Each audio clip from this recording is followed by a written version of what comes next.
Hola, buenos días, buenas tardes a Good todos. morning, good afternoon, everyone, and welcome to the press briefing of the Pan American Health Organization. Today is Wednesday, March 2nd, 2022. My name is Luciana Viegas, Public Affairs Advisor of PAHO. We have simultaneous interpretation as every week in Spanish, English, Portuguese, and French, and you can access it. And you can ask your questions through the Q&A button. Thank you all the journalists who sent their questions in advance. Today, Dr. Carissa, Etienne, Director of the Pan American Health Organization, will give you an update about the situation of COVID-19 in the Americas, and we'll talk about the impact on women.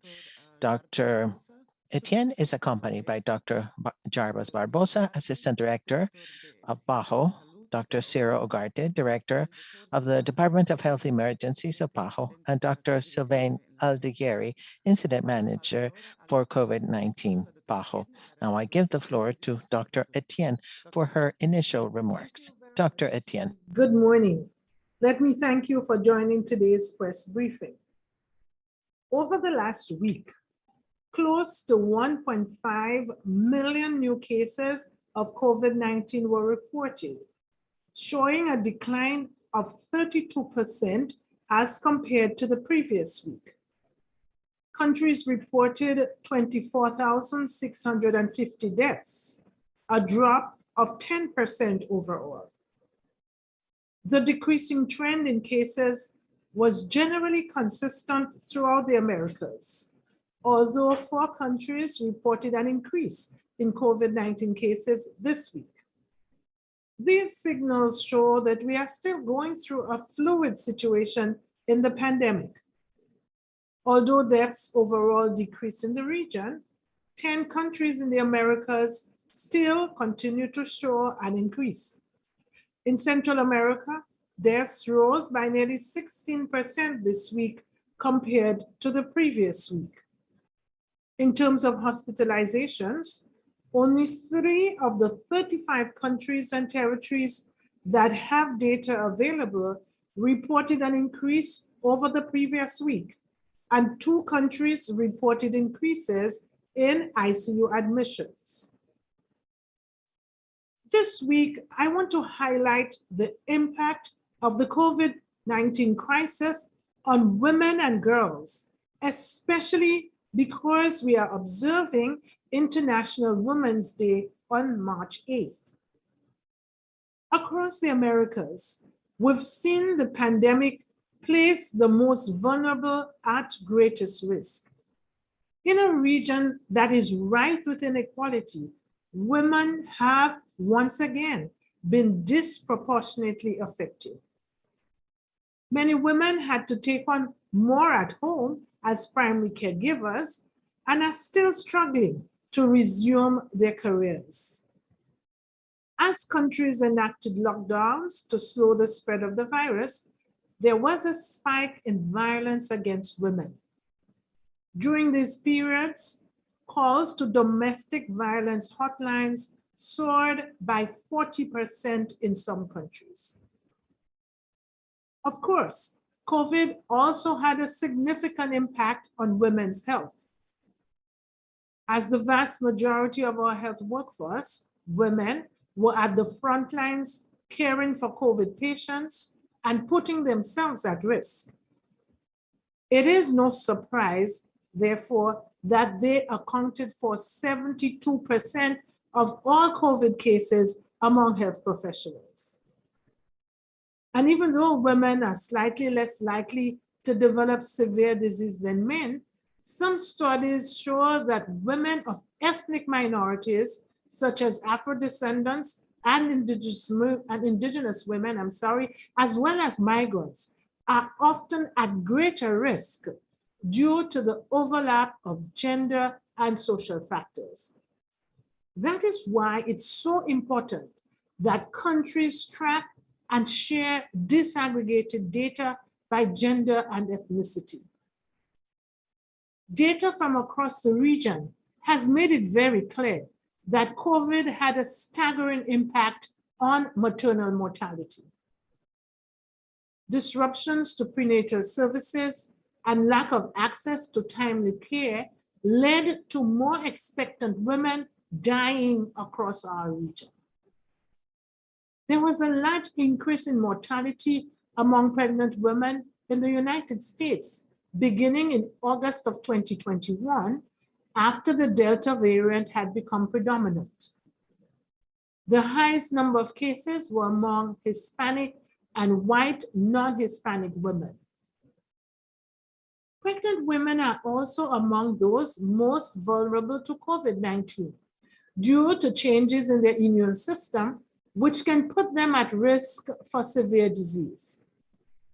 Over the past 2 years, more than 365,000 cases of COVID-19 have been reported in pregnant women in the Americas, and sadly, over 3,000 of them died. PAHO has just completed a study tracking COVID deaths among pregnant women across 8 countries in the Americas. We found that 1 in 3 women who required critical care did not access it in time, and over 90% of 447 pregnant women in the study were already experiencing life-threatening symptoms when admitted to the hospital. Nearly 77% delivered their babies prematurely, and nearly 60% of these children were born with low birth weight. And this can lead and influence a child's lifelong health. This is a tragedy, especially now that we have safe and effective vaccines. Even though most countries in the region recommend the vaccination of pregnant women, their uptake of COVID-19 vaccines is still very low. Furthermore, while in some places young women remain unvaccinated, in Latin America and the Caribbean, unmet family planning needs among adolescents is about 25%. This underscores the need for the health empowerment of women and girls. We must prioritize women to ensure that they are shielded from the worst of the pandemic. We need programs that address the most vulnerable groups, such as minority women, who are too often left behind. We must ensure our health workers are vaccinated so that those on the front lines are protected.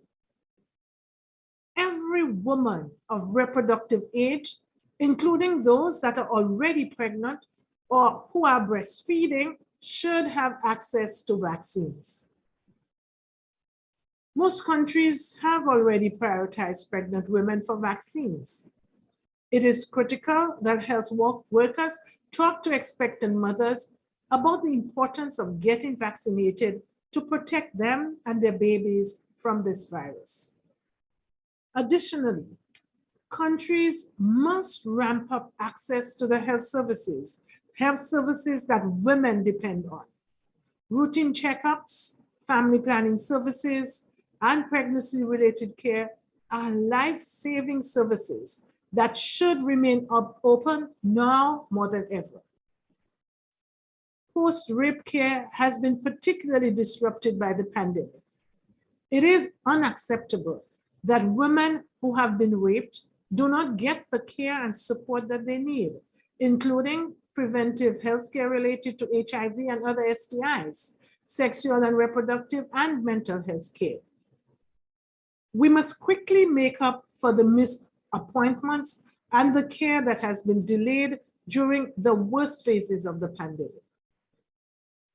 The future well-being of our women and girls depends on us investing to improve access to essential care.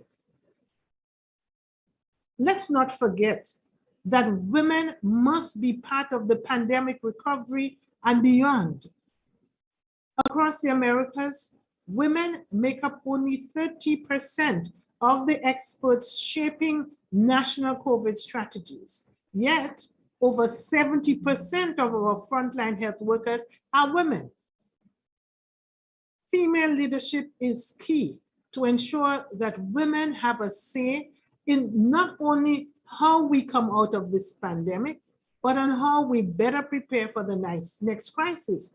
And most importantly, on how we ensure health and well-being for all. Thank you. Thank you very much, Dr. Etienne. We start with a follow-up question to the director on the topic of vaccines for pregnant women. The question is from Liliana Cabrera Vera from Argentinian radio La Cien Sonidos. Her question is, as for pregnant women, what recommendations do you have for the third doses that can be applied? And from what month of pregnancy should you start vaccinating? Dr. Etienne. So let me thank Liliana from Argentina for that question. Let me begin by pointing out again how important it is to vaccinate pregnant women. Women with COVID-19 during pregnancy are more likely to experience preterm birth and stillbirth as compared to women without COVID-19 during pregnancy. And also, as I said earlier, they might be more likely to have other complications of pregnancy. SAGE and our technical advisory group on vaccines, our TAG, recommends that all pregnant and breastfeeding women receive the COVID-19 vaccine. COVID-19 morbidity and mortality rates among pregnant women are significantly higher in the Americas as compared to other WHO regions, indicating that the benefits of vaccination far outweigh the risks. Where SARS-CoV-2 transmission is limited, pregnant women should be vaccinated after their first trimester. Pregnant adolescents should be encouraged to receive the vaccine. In updated guidance from the SAGE group, pregnant women, regardless of risk level, are included as part of, and let me quote, part of the groups with comorbidities or health states that are determined to be at significantly higher risk of severe disease or death. So yes, our pregnant women should receive vaccination, their full course of vaccination, first dose, second dose, and booster as is necessary for each and specific for each vaccine. And it is imperative that they do, because that has significant high yields on the health of the mother and on the health of the child. Thanks. Thank you very much, Dr. Etienne. Pasamos a una pregunta sobre el personal de la Now, salud. a question on healthcare workers. So Joaquin Tenoco from, it talks about protecting doctors. How many doctors or nurses have died to this point in the continent? Dr. Ugarte. Thank you very much for your question, Joaquin. Healthcare workers, all healthcare workers at all levels, but especially those who have received patients with symptoms reflective of COVID-19, have been the priority for protection during the pandemic in all countries. In the initial phases, this group of workers was among the most affected in terms of disease and death. Over the months, the increase of protection, PPE or other forms of controlling infection in healthcare facilities. So thanks to all these measures, there has been a decrease in mortality. However, there has been reduction of immunity of the vaccines. And so we still see some disease and deaths in health workers. So it's important to continue to protect them. We've had over 2.5 million cases in healthcare workers and over 13,000 deaths. It is a very significant number, especially for some of the countries where the healthcare workers who died have been very significant, especially for hospital workers and of course in primary health level facilities. So countries continue to have a priority to protect They're healthcare workers. They are our highest priority because the pandemic is still with us. And to the extent that we have more variants emerging, we will need to reinforce vaccination and protection measures for all, but in particular, those who are working to save our lives. Thank you very much. Thank you, Dr. Ugarte. Now, a second question from Mexico. Manuel Lino from Eje Central asks, are measures being taken in the region to combat long COVID, and in which countries? Dr. Aldhigieri, thank you for your question. In fact, this is an opportunity to remind the audience that we are working with advances in our knowledge about the disease. All variants of the virus SARS-CoV-2, including the Omicron variant, can cause severe disease or critical disease, and they may lead to what is called the post-COVID condition. This post-COVID condition refers collectively to a constellation of long-term symptoms which some people have after having had COVID-19. While most people who develop COVID recover completely, some people develop a variety of effects, both in the medium and the long term, such as fatigue, difficulty breathing, cognitive dysfunction, and what this means, cognitive dysfunction, for example, confusion, forgetfulness, lack of concentration, lack of mental clarity. Some people also experience psychological effects as part of the post-COVID condition. These symptoms may persist from the initial disease, or they may appear after the person has recovered from the acute phase of the disease. And these symptoms may appear and disappear and recur over time. These symptoms may have an impact in daily functioning for the person, and they can also fluctuate over time. So it is difficult to predict how long will the post-COVID-19 condition last for a given patient. We still have a great deal to learn about this post-COVID-19 condition. However, current research shows that patients may experience persistent symptoms for weeks or even months after the acute phase of COVID-19.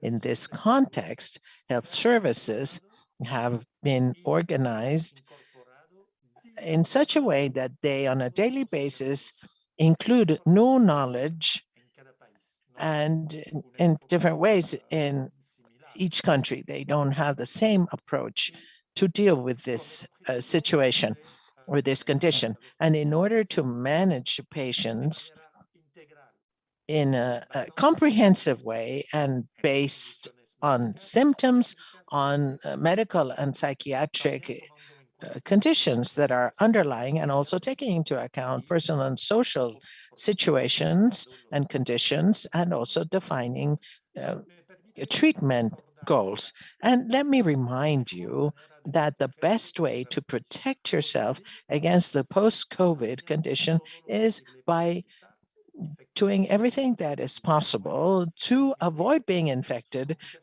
with COVID-19 virus. And this includes, of course, vaccination and following the numerous physical distancing measures and public health measures that can reduce the likelihood of becoming infected and transmit the SARS-2 virus. As Dr. Ugarte said, the virus is still with us. This virus is still in our communities being transmitted among our people. Thank you very much for your attention and for asking your questions. Thank you very much. Thank you, Dr. Aldhigieri. Now we have a question from Canada in English. Nicholas Petscode. From Czech News in Victoria, British Columbia in Canada asks, the teachers union here in BC, British Columbia is urging the provincial government to install HEPA filters and upgrade ventilation systems in schools. Are HEPA filters an effective tool to halt the spread of COVID-19 in smaller indoor settings such as schools? Nicholas also asks if government should be doing more to communicate clearly that COVID-19 is indeed spread through the air. Dr. Ugarte? Yeah, thank you, Nicholas, for those questions. We know that the filter devices, the air filtration devices and air cleaning devices are not useful per se if there are no other measures in place, particularly because the mode of transmission of the virus is still more from person to person in closed environments, and particularly when they are unprotected, even if they are asymptomatic. So when those measures are not in place, no air filter device will reduce the transmission, particularly in those settings. So that's the first point. The second point is that yes, air cleaning and ventilation devices will reduce the number of pollutants and contaminants, but also in some occasions, particulates, particles that may contain viruses. So in that regards, looking at all the type of air filtration devices, HEPA standard devices will reduce more the transmission of the virus, will capture those particles when they are passing through these filters. So when we are looking to implement mitigation measures, as I said, the most important part is to reduce the transmission from person to person and to reduce the transmission on touching surfaces that other persons may touch frequently and may be contaminated, although that route of transmission is less risky than the other one. And of course, also in closed environments, when we are in without some of those droplets and can be inhaled, and small particles can be inhaled by the persons who are in that location without protection. That is also another recommendation for restaurants and even schools, that when we have community transmission, and we have a high level of cases that have been reported in certain locations, we have to use our masks properly at schools or at restaurants and others. And even the recommendation in restaurants is to use the mask whenever we are not eating or drinking. So to reduce the possibility of us getting infected for this virus or any other respiratory viruses. So it is a long run, but those measures have been proven to be useful. And again, the HEPA or HEPA devices, filters, are useful only if they are applied with other protection mechanisms. Oh, thank you. Thank you, Dr. Ugarte. Pasamos ahora a las preguntas de los países más específicas. Now, more specific country-related questions. Ana Lucia Ola Gonzalez asks from Prensa Libre in Guatemala, will you continue to provide vaccines this year through COVAX? In the specific case of Guatemala, how many more are yet to be delivered, and when will the country receive more doses? And do these shipments envisage doses for children between 5 and 11 years of age? Yes, thank you for your question. Guatemala will continue to receive vaccines through COVAX. Guatemala is one of the countries that is supported, and so they receive vaccines without payment. The countries have already requested or have submitted their plans requesting the doses they need. We've already sent all the plans for 2022, including children, and this is done through COVAX Secretariat. Guatemala has received many doses. We have 274,000 doses of Pfizer vaccine, which are in the process of purchasing with the producer and the country. And Guatemala has 1 more billion of Pfizer vaccines they are going to receive in May, June, and July. So they will continue to receive vaccines in Guatemala. We need to continue to talk with the country to see what their capacity is of distribution so that they can receive the vaccines that they effectively need and they can begin to vaccinate as soon as they get the vaccines. Thank you. Thank you, Dr. Barbosa. Now, a question from the Caribbean, Kevin Fellman. Two questions. The first for Dr. Aldhigieri.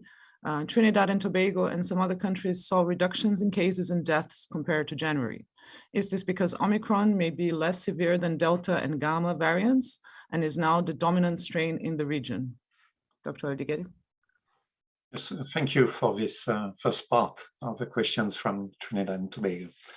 So I'd like to give you a perspective from regional and after the Caribbean region.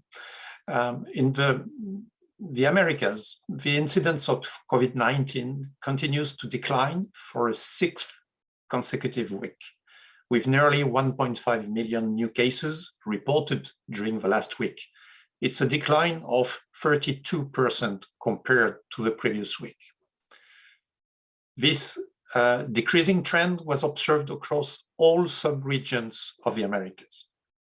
Now, in the Caribbean region, during the last week, weekly cases have decreased by 28% and deaths have decreased by 25% compared to the previous week.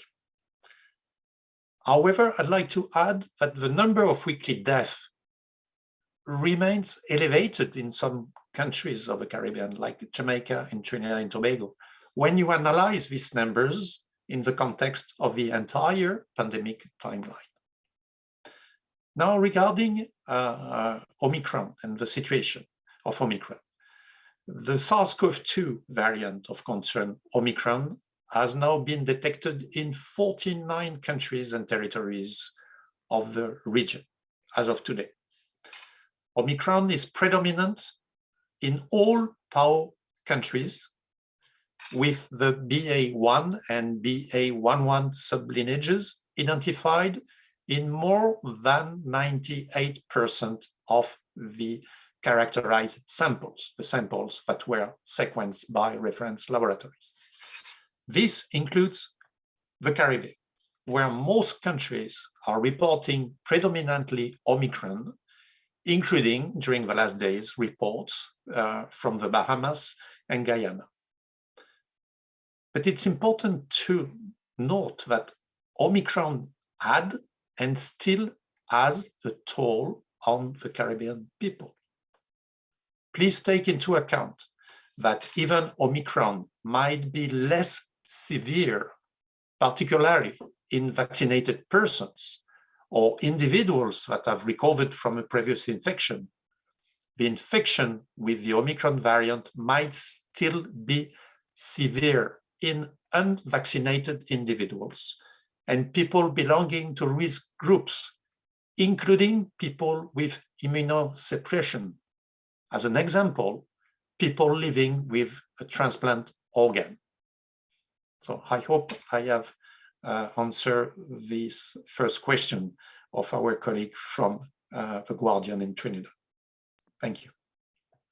Thank you, Dr. Aldhigieri. Kevin has a second question. Trinidad and Tobago concluded carnival activities yesterday, whereby participants had to be vaccinated, but were sometimes maskless, and there was not always social distancing. Should there be a cause for concern, or can the country continue planning similar activities carded for August 2022? Dr. Ugarte? Yes, thank you for this additional question because it follows very well with Dr. Sylvain Aldhigieri's response regarding the reduction of cases, that it brings us some comfort, and we feel that it is less risky not to implement the protective measures.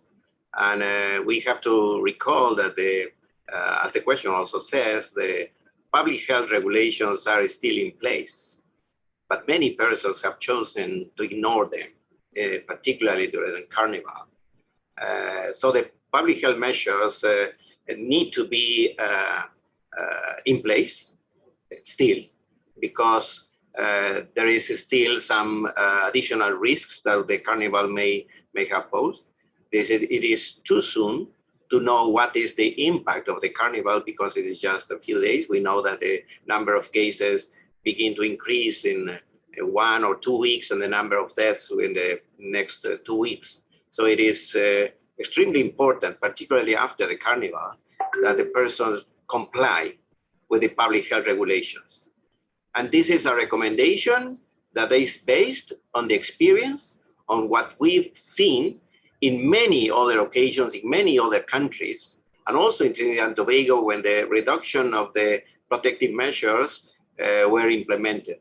And in this case, the national authorities are looking and are assessing the situation.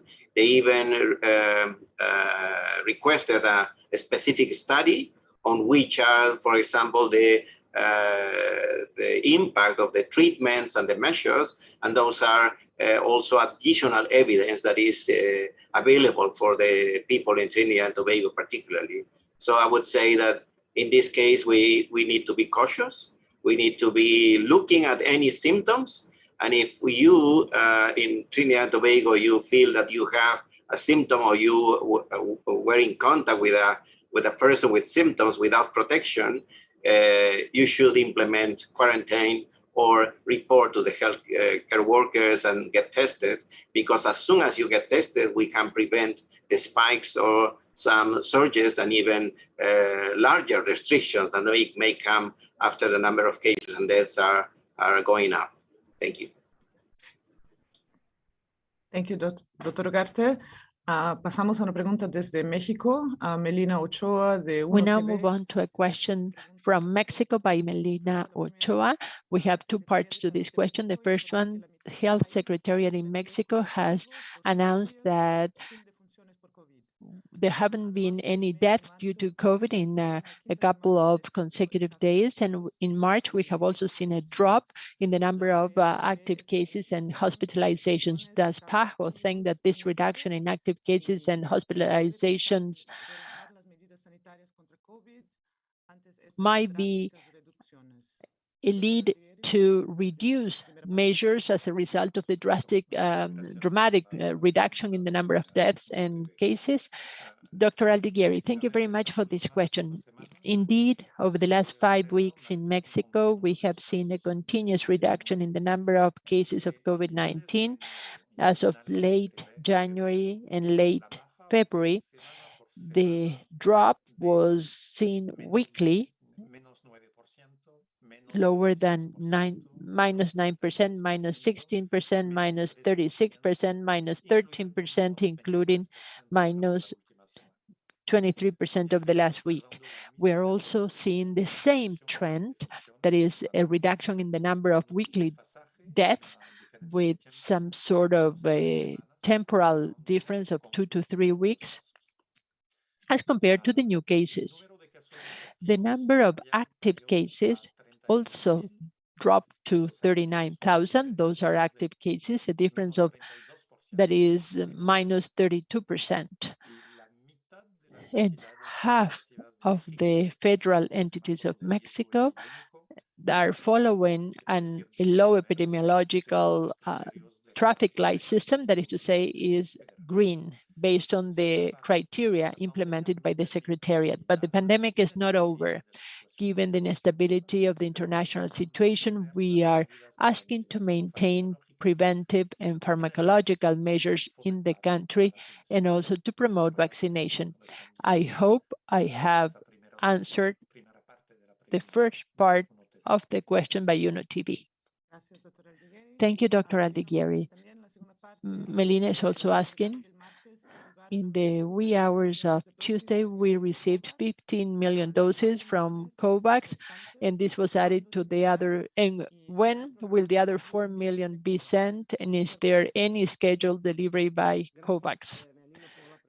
Thank you, Melina, for that question. Yes, the 14 million doses have already reached Mexico. So we still have 4 million outstanding that should be arriving between today and tomorrow. The first part, 2 million, and the remaining 2 million should be delivered on Saturday. We are in contact with the Secretary of Mexico to let them know the exact time, but PAHO will be providing all of the remaining vaccines this week. Thank you. Thank you, Dr. Barbosa. The next question is also from Mexico. Javier Hernandez Garcia, Telesur, is asking,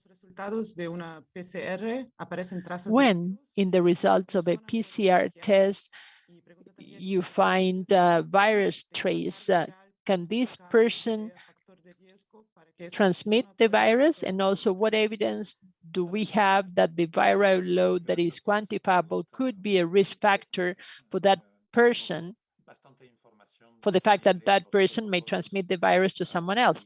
Thank you very much for this technical question. We have technical information on our public webpage. As to the PCR, the chain polymerase reaction test is highly sensitive, that allows for the detection of viral genetic material, even at very, very low levels. However, it has been seen that some patients, after recovering completely, may still show traces of the ARN at the limits of the detection used by the technique. This may also imply a very low amount of the virus, even the absence of viral infectious particles. Therefore, the possibility to infect another individual is quite low in that situation.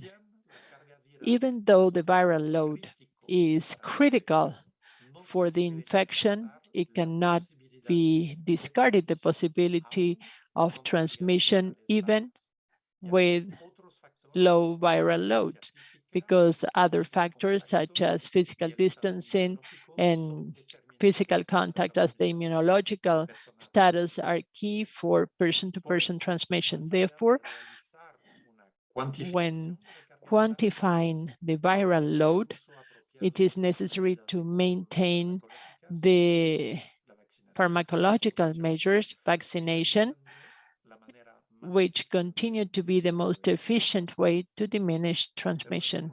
I hope I have addressed that very technical question. And I'd like to mention that we have quite a deal of information on our webpage. Thank you. Thank you, Dr. Aldhigieri. We now move on to a question from Nicaragua. Gabriela Solorzano from Channel 12 is asking, does PAHO have any shipment of vaccines scheduled for Nicaragua? And did Nicaragua also report which group received the Sinopharm vaccine? Thank you very much for the question. This is Dr. Barbosa. Nicaragua is one of the questions that is being supported by the system. Guatemala is not. Guatemala is not one of the 10 countries, but Nicaragua is one of these 10 countries that is being supported.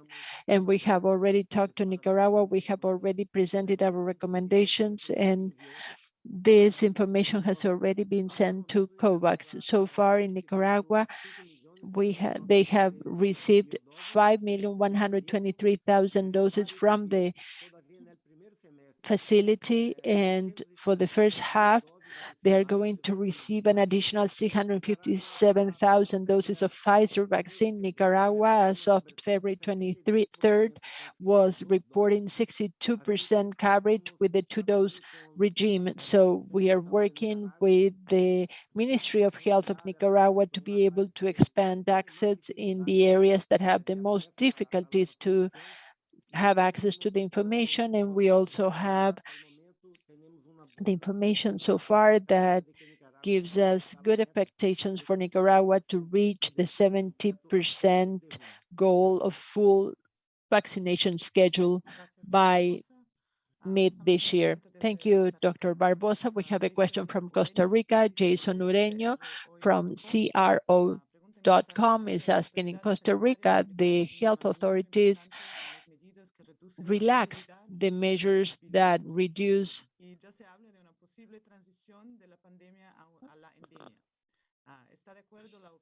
mortality, and they're talking about the transition to endemicity of the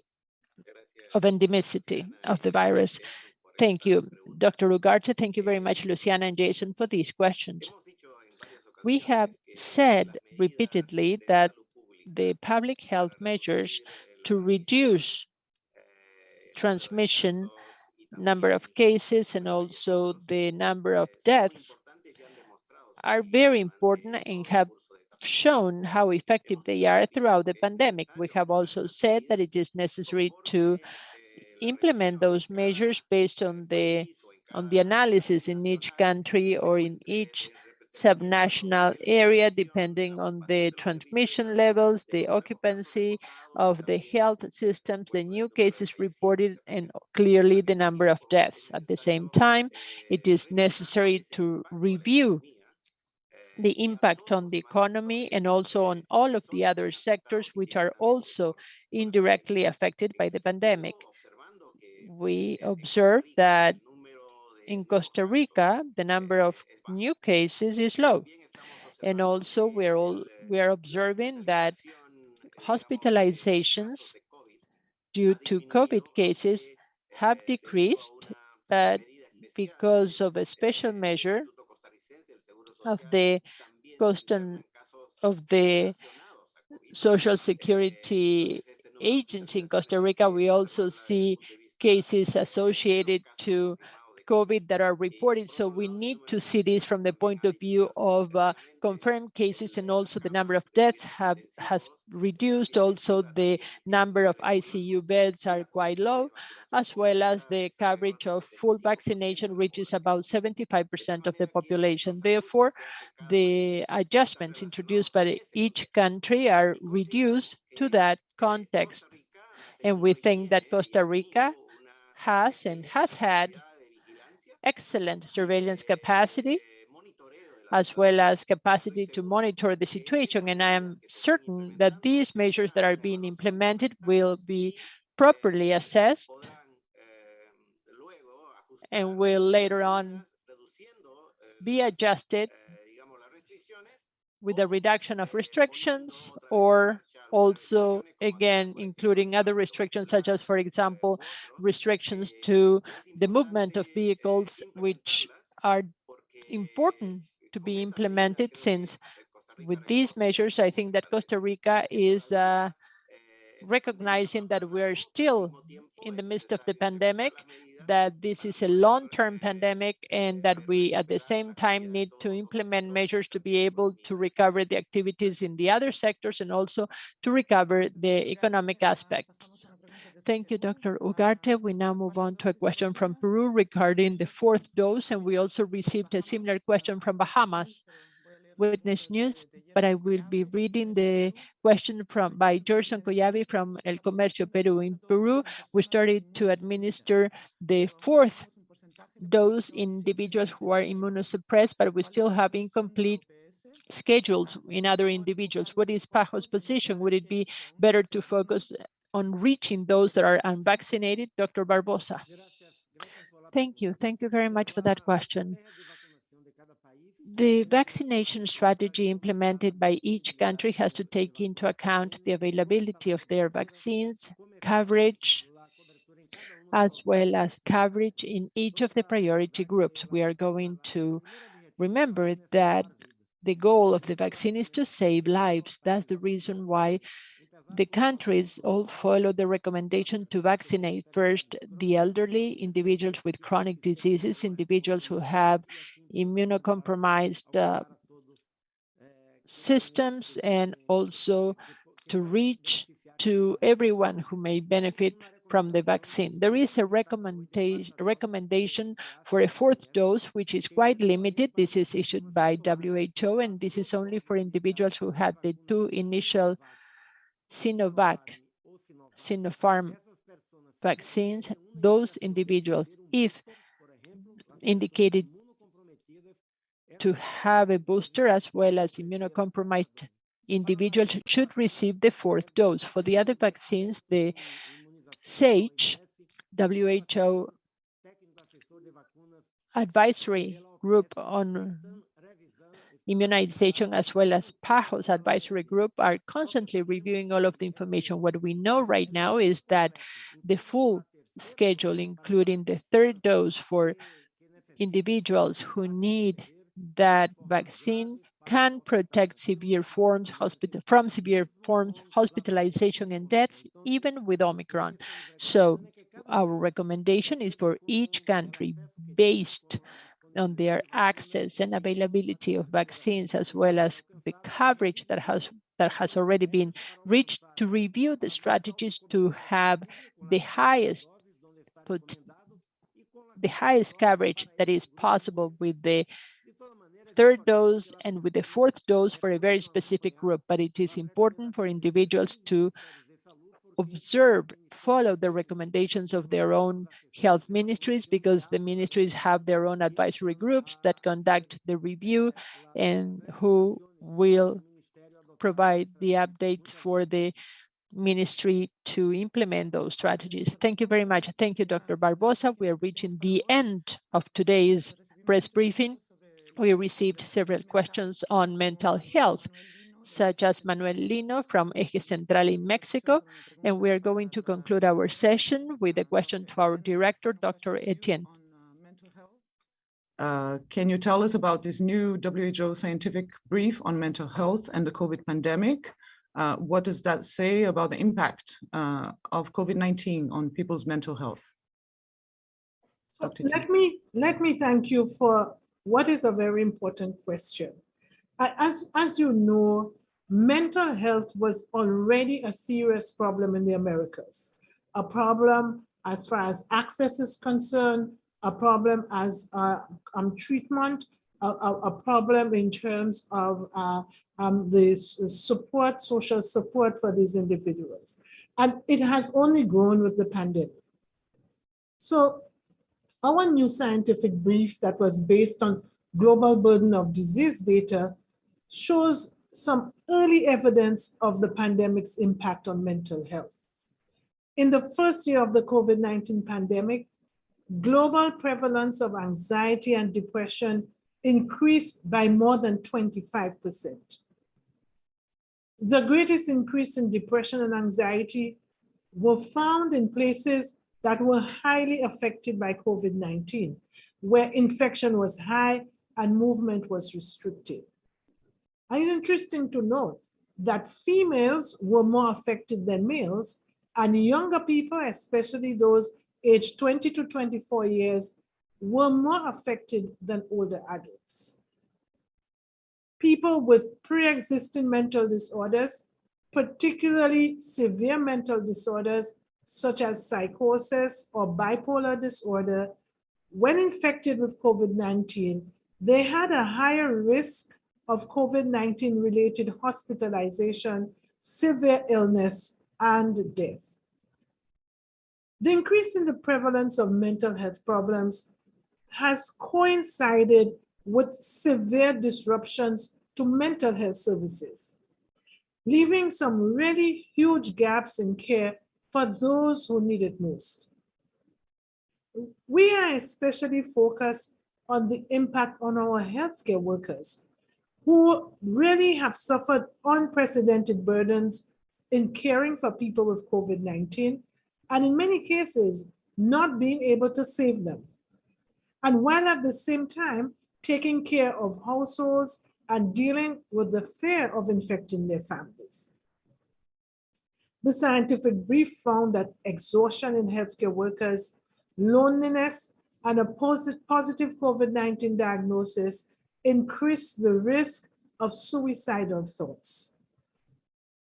By the end of 2021, more care was becoming available than in the previous year, but today, still too many people remain unable to get the care and support that they need for both pre-existing, but also for new mental health conditions. So we really need to prioritize mental health care and to ensure that the patients who already had pre-existing mental conditions are taken care of by opening up our primary health care services to them, ensuring that they are on medication, but also we need to address and be vigilant for the emergence of new mental health conditions in many of the persons who have to deal with this unprecedented crisis.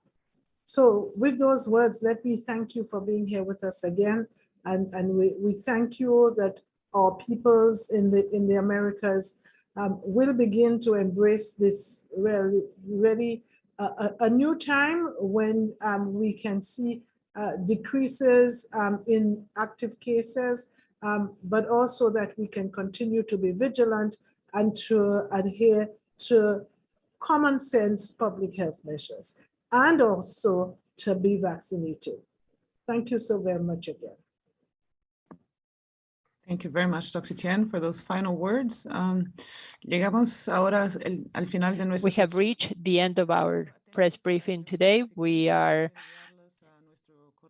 welcoming any questions that you may have. Please send them to our media team at PAHO.org, and clearly you can receive more information on our webpage. I think that my colleague Sebastián has already shared the information where you can find more information on shipments of vaccines and new cases. We thank you for the participation, and we'll see you next week. Thank you.